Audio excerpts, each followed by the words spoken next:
Pregnant থাকলে তো এটা ওটা খেতেই ইচ্ছা করে, তাই আমি চেষ্টা করি দিদি যেটা খেতে চাই সেটাই করে দেওয়ার। আজকে দিদি বলছিল চিকেন দিয়ে কিছু একটা তৈরি করতে, তাই আজকে আমি ভাবলাম চিকেন দিয়ে তো পকোড়া টকোড়া করাই হয়, চলো চিকেন দিয়ে ক্রিপসি চিকেন করা যায়। তার জন্য কিন্তু চিকেনটা ভালো করে মাখিয়ে নিতে হবে। আমি দই দিয়ে, জিরের গুঁড়ো, লঙ্কার গুঁড়ো, স্বাদ মতন লবণ আর একটু সর্ষের তেল দিয়ে তার মধ্যে কর্নফ্লাওয়ার আর বেসন মিক্সড করে দিয়েছিলাম। চাইলে আটা ময়দা ওখানে অ্যাড করতে পারো। আমি বেসন আর কর্নফ্লাওয়ার দিয়ে এরকম ভাবে লাল লাল করে কিন্তু তেলের মধ্যে ভেজে নিই। আমি যেহেতু ক্রিপসি চিকেন তৈরি করছি তার জন্য কিন্তু পেঁয়াজ কুচি, রসুন কুচি দিতেই হবে, দিয়ে কিন্তু ভালো করে ভেজে টমেটো সস আর একটু সয়া সস দিয়েছি, সামান্য বেশি দিইনি। আর এখানে একটু কাঁচা লঙ্কা বাটা দিয়েছিলাম, এটা কেনাই ছিল তাই জন্য এটাই দিয়েছিলাম। আর এখানে কিন্তু ভালো করে একটু লাল লাল করে যখন তেলটা ছেড়ে দেবে সসের মধ্যে, তখন কিন্তু চিকেনগুলো দিয়ে ভালো করে এরকম নাড়াচাড়া করতে হবে। তো ক্রিপসি চিকেন আমার তৈরি হয়ে গেছিল, কিন্তু দুঃখের কথা হচ্ছে এই চিকেনটা কিন্তু ওই রকম আর হলো না দেখতে। দেখো এটা চিকেন কষার মতন লাগছে। কারণটা কেন বলো তো? কারণটা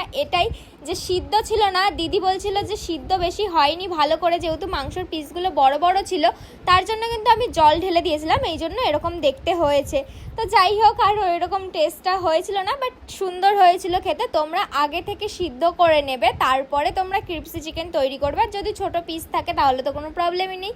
তো আমার এই রেসিপিটা কেমন লাগলো অবশ্যই জানিও। আজকের জন্য টাটা।